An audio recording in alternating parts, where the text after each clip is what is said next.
right. We certainly been a good open date. Good to give the staff and players a little bit of a break over the weekend with Saturday off. Able to get a little bit of prep last week, to get out in front of a very important week this week. But certainly, just from mentally, I think really good for everybody. But players worked extremely hard last week. I think, you kind of at that midpoint, and I think this time of year in the second half of the year really challenges all the, the self-discipline of each individual, each part of the organization.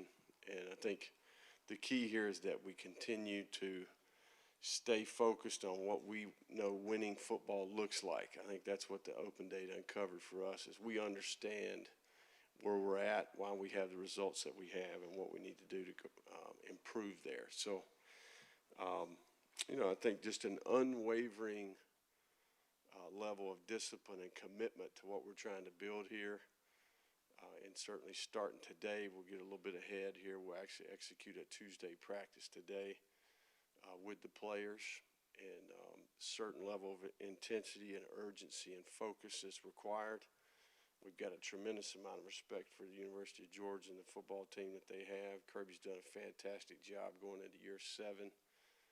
They continue personnel, the identity, a lot of players that we're very familiar with. So, defending national champs and the #1 team in the country, right? So it presents a great opportunity, and certainly understanding the history and the tradition behind this game at the same time. So we look forward to it.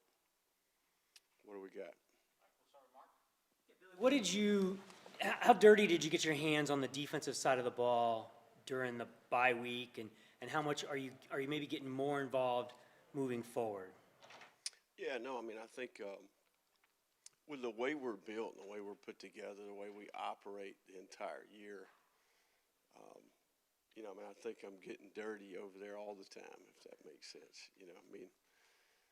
We're very intentional about how we put our team together, right? This is not like, hey, you guys handle the defense. We'll handle the offense. You handle the special teams. We're very much a team approach relative to playing complementary winning football. So, I think we understand what the issues are, and I think throughout the year we played really good at times, and then we played very inconsistent at times. So I think the key here, what are we looking for? We're looking for all the things that we can control. We're going to continue to focus on improvement. And I don't want to make it more complicated than it is, It's technical, and certainly I don't think it's one specific thing. I think it's a combination of a lot of areas, and certainly, our guys are working hard. Nobody cares more than the players do, right? I know you guys got articles to write, and our fans have got things to talk about, around the house, but there's no one that it's more important to than the people that work extremely hard and take tremendous pride in what they do. So, and that's exactly the approach that they've taken. So, we got a lot of football left here, and we're going to do our best to help the players improve and help the staff improve. Is it shocking where it's at? I know we've hammered the defense a little bit, but is it shocking where it's at? It's historically got a chance to be historically bad here, given that there seems to be some talent. It's not like this is devoid of talent. There's some NFL guys on that side of the ball. Yeah, no, I think statistically, there are a lot of areas where we need to, improve. I don't know what you want me to answer to that, but we're right in the middle of it. There's nobody that's ignoring the problem.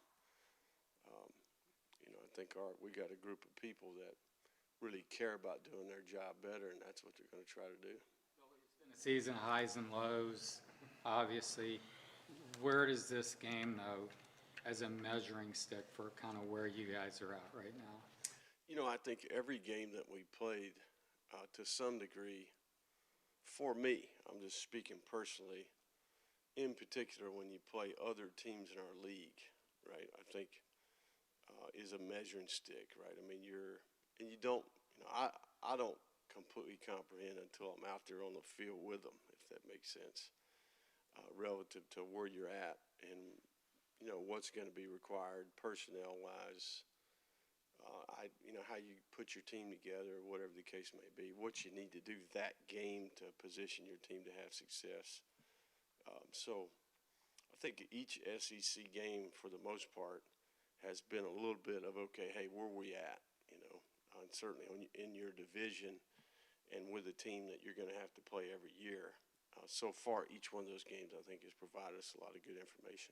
This one being, as you said, number one team, top ranked. I mean, this team's hauling in, 5 stars, 5, 6 a year. Right. The talent's immense. Do you kind of see the gap at that point? It's like, okay, this is where we got to get to.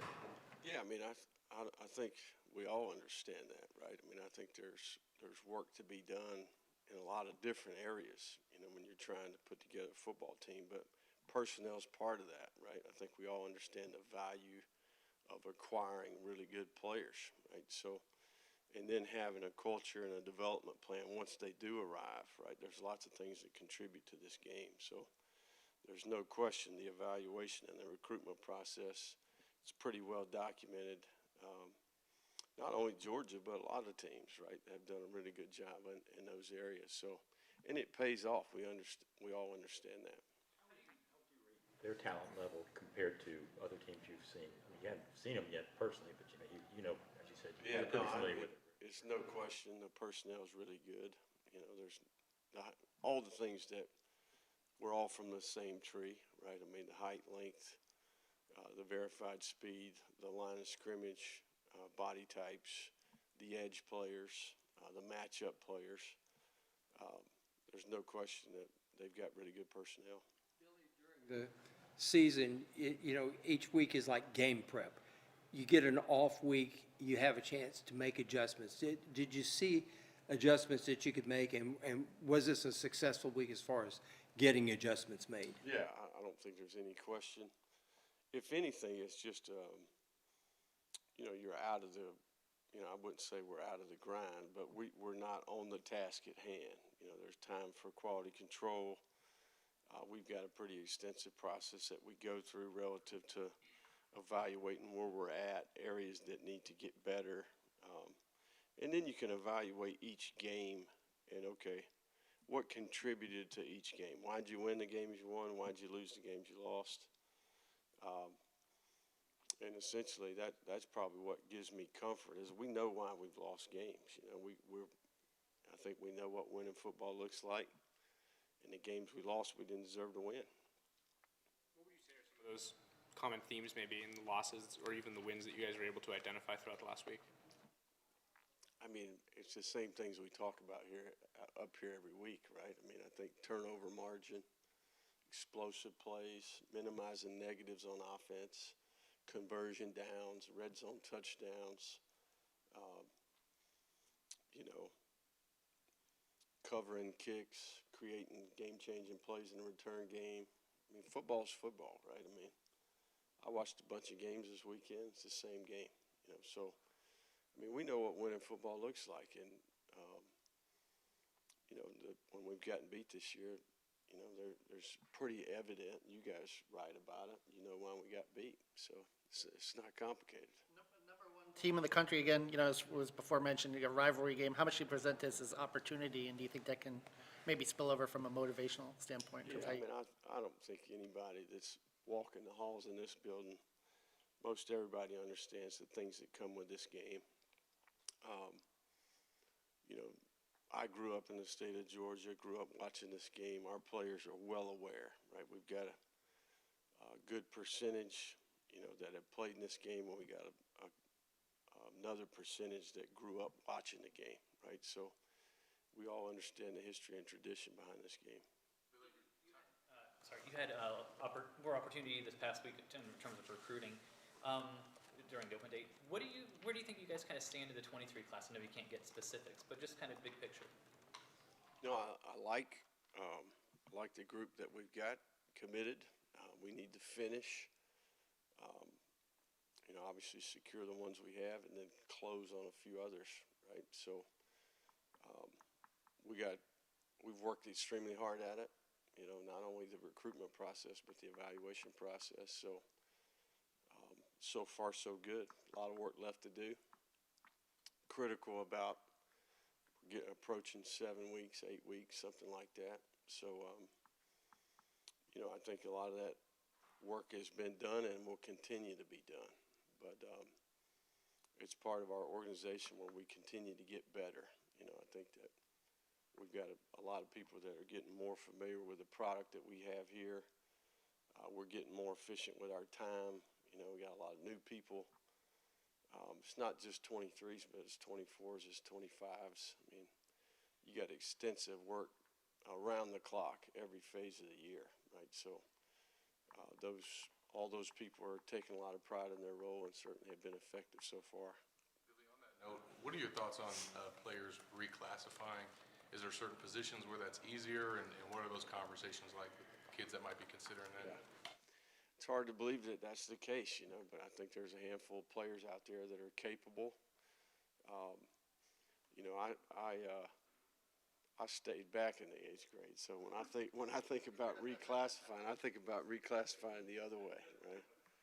I weighed 92 pounds. I'm getting ready to go and be a 9th grader. My dad said, "Hey, you're gonna have to stay back, big guy." So grew 6 inches and gained 50 pounds that year, and I mean, I wouldn't have played college football if I didn't do it. So we live in a world now where they're trying to go forward.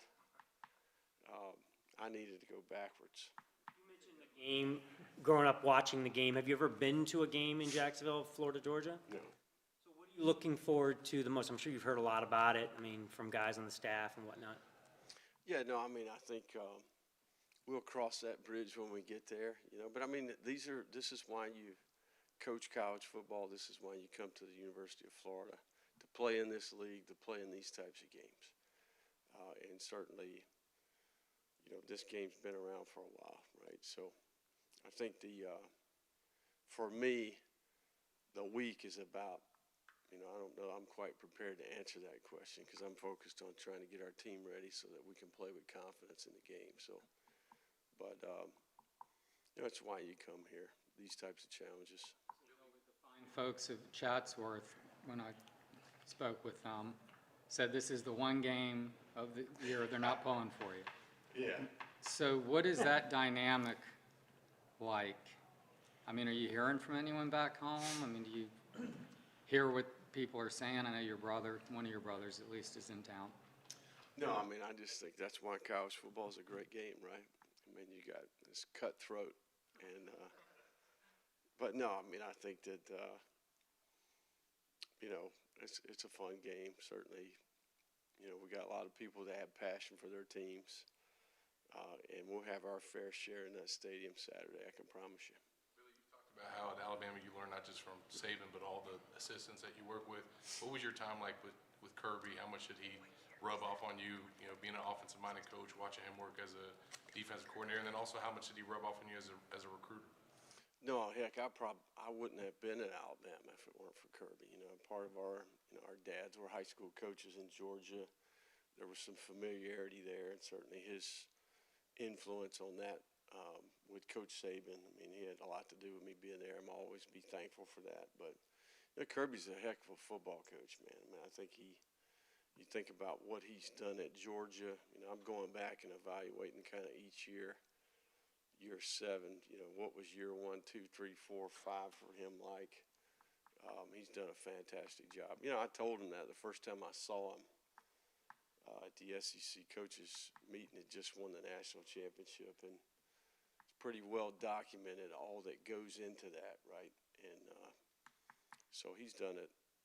He's a competitor, and certainly a ton of respect.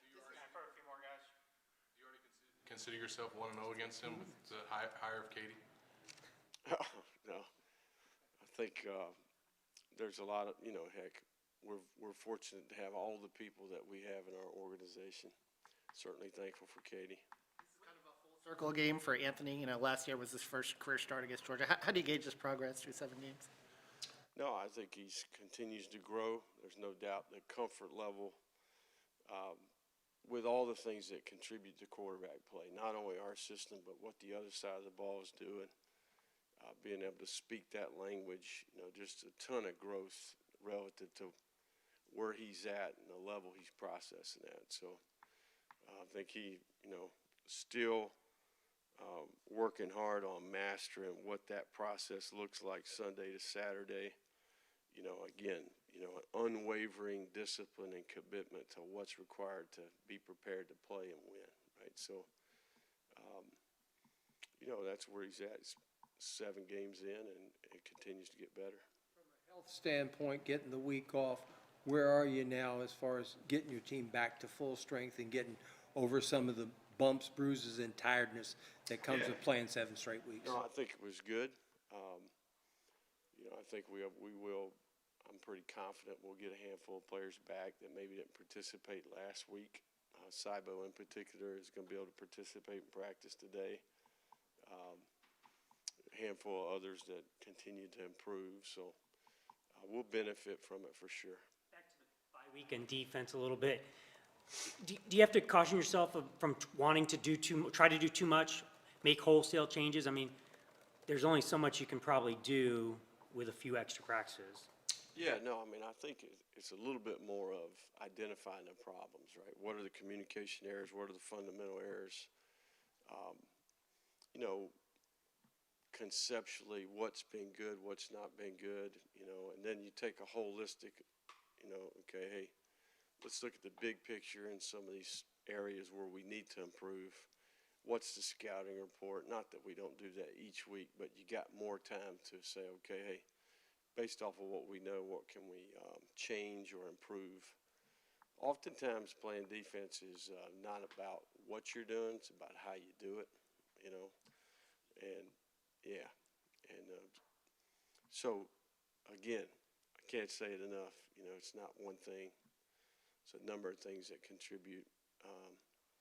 We've been through this before, right? We inherited a similar situation in the past. All you can do is focus on the things that contribute to playing better.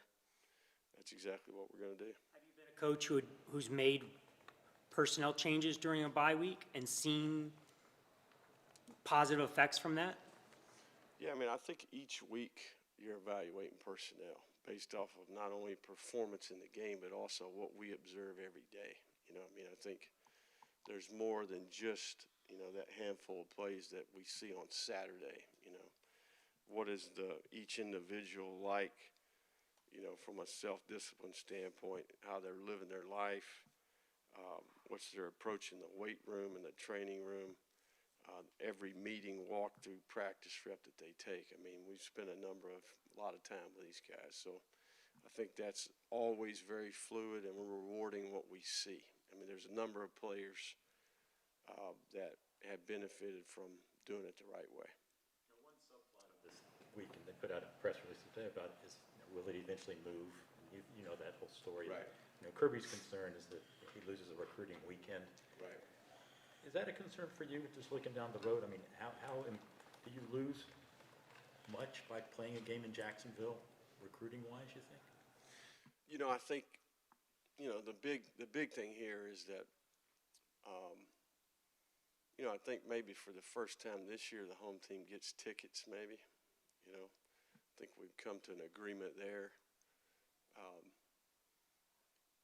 That there's precedent for that, right? Maybe this game is the one that provides precedent for neutral site, both teams to get tickets. Maybe that's the case, but there's no question that game day, and in particular, these type of games create recruiting opportunities, right? So this environment, this experience for a player can have a significant impact on a player's decision, right? So, I completely understand what Kirby's saying. Every other year, he's missing out on what he knows would be a fantastic venue and game day experience, right? So, it being right down the road, it's really for both teams to some degree. There's some advantages and disadvantages here, but I think we'll continue to put our heads together, not only the coaching staffs, but the administrations, But, you know, this been game, I think 1933, right? It's been played in Jacksonville. So it's a lot of history and tradition there. Lad McConkey. No, heck, I know his whole family, you know. His family, heck, I can remember his dad playing, fantastic player. His sister grew up in my neighborhood, right? So, I mean, heck, I know him really well. This is right nearby, isn't A it? couple blocks away, yeah. Time for a couple more, go to Matt and then Alan. You were talking about Kirby a minute ago and looking at what he's done, just 1 through 7. When you look at the big picture of his career, what jumps out to you? I mean, I think that there's no shortcuts, you know. I mean, I think that the same things I've said about where we're at, what we need to do. You know, I mean, it's not necessary. It's a good gives you good perspective about what's required. And it doesn't happen overnight. So I think the key here is it's one day at a time. Again, I go back to what I said earlier. Don't get discouraged by continuing to make good choices and decisions and create good habits and good systems in-house. Keep going about it the right way. Make sure you're sound in what you're doing. One day at a time, one person at a time. And ultimately, that's what we're doing. Back to, I guess, 2011, can you kind of walk us through Kirby's impact, whether it was vouching for that analyst position or kind of how that went down?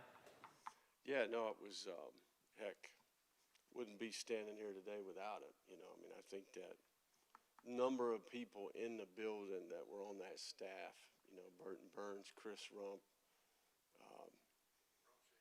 I mean, we had a lot of people in the building that I had prior relationship with. I did not have a relationship with Coach Saban. So Kirby, obviously, we didn't know each other extensively, but because of our dads being coaches, seeing each other on the road, whatever the case may be. I mean, heck, I was 29 or something like that, right? So, I mean, if that had been my first job in college football, I'd have been, blessed and certainly benefited from it for sure. Did your dads know each other or coach against each other? Yeah, no question. Different parts of this state, but I think that, in that circle, certainly with all the ton of connections here, right? So, I mean, too many to talk about. Each other. No. Okay.